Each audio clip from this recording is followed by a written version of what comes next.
खेल की दुनिया में दो आयोजनों का सभी देशों के खिलाड़ियों को इंतजार रहता है। एक ओलंपिक, दूसरा राष्ट्रमंडल खेल यानी कि कॉमनवेल्थ गेम्स का, जो कि गुरुवार से बर्मिंघम में शुरू हो रहे हैं। क्या है इन खेलों का इतिहास, कैसी है बर्मिंघम में तैयारी, इसकी बात कवर स्टोरी में।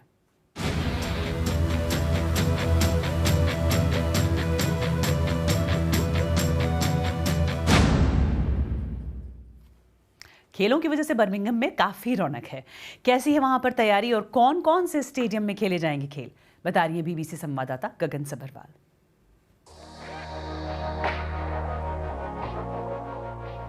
ये बर्मिंघम है। बर्मिंघम यूके का दूसरा सबसे बड़ा शहर है और यहाँ पे 26% लोग साउथ एशियन ओरिजिन के हैं।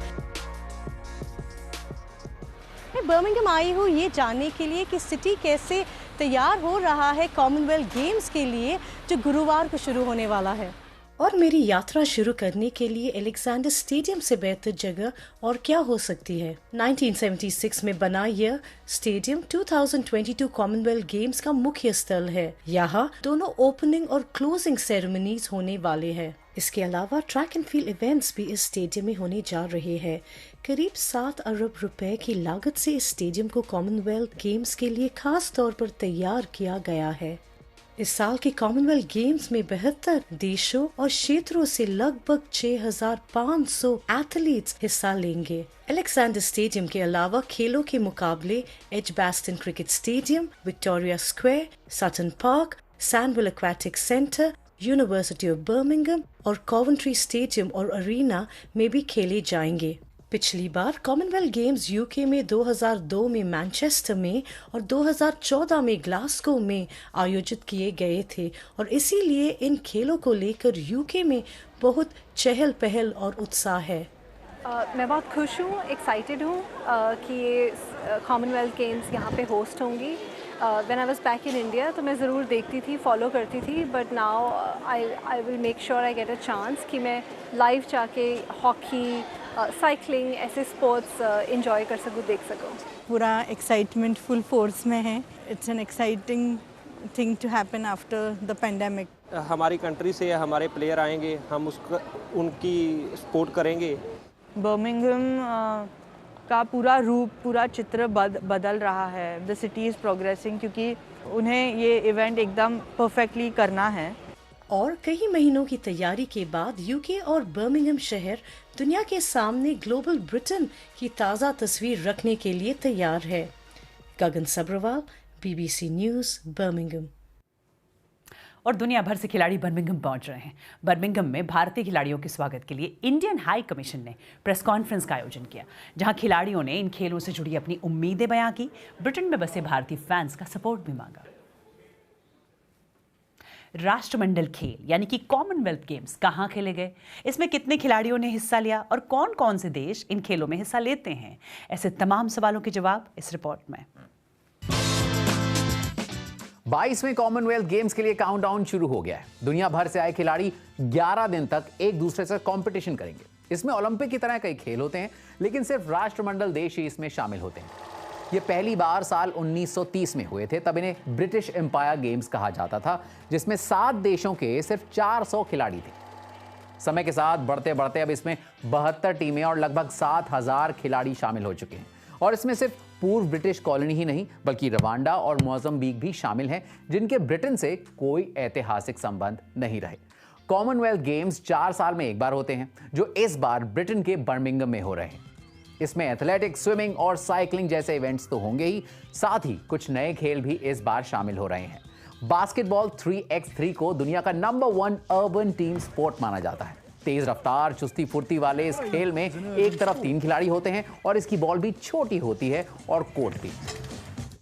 और तैयार हो जाइए धड़कने बढ़ाने वाले कैच और जोरदार 6 के लिए। यहां पहली बार देखने को मिलेगा वुमेन्स T20 क्रिकेट। राष्ट्रमंडल खेल यानी कॉमनवेल्थ गेम्स समानता और समावेश को बढ़ावा देते हैं। शारीरिक रूप से अक्षम खिलाड़ियों के इवेंट्स भी इसमें शामिल हैं और इस साल पैरा टेबल टेनिस और पैरा पावर लिफ्टिंग समेत कई पैरा स्पोर्ट्स नजर आएंगे। और पहली बार पुरुषों के मुकाबले महिलाओं के लिए अधिक मेडल्स होंगे। दुनिया के बेहतरीन खिलाड़ियों में शुमार ये खिलाड़ी अब स्प्रिंट, जंप और डाइव में अपना दमखम दिखाएंगे। और इन खेलों में महिला भारतीय खिलाड़ी हॉकी टीम भी हिस्सा लेंगी, जिसकी कप्तान और गोलकीपर हैं सविता पुनिया, जिन्हें द ग्रेट वॉल भी कहा जाता है। पर एक ऐसा वक्त भी था जब इस ग्रेट वॉल को हरियाणा रोडवेज की बस में रोज रोज कंडक्टर के ताने मिलते थे। सुनिए बीबीसी संवाददाता वंदना की हॉकी कप्तान सविता से ये खास बातचीत।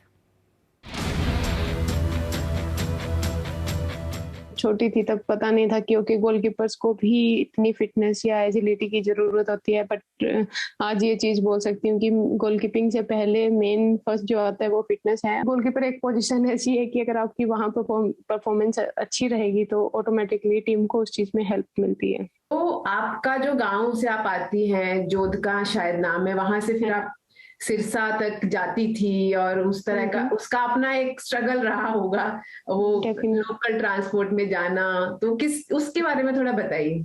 अगर गेम के अलावा एक स्ट्रगलिंग टाइम बताऊं तो वहां मुझे ऐसे लगता था कि नहीं, मुझे शायद मैं गलत जगह आ गई हूँ, मुझे वापस घर जाना है। और दूसरा मम्मी की हेल्थ का मेरे माइंड में रहता था, क्योंकि जब मैं स्पोर्ट्स में आई थी तो उससे पहले घर का काम मैं और भाई दोनों मिलके ही करते थे, इंक्लूडिंग मेरे पापा।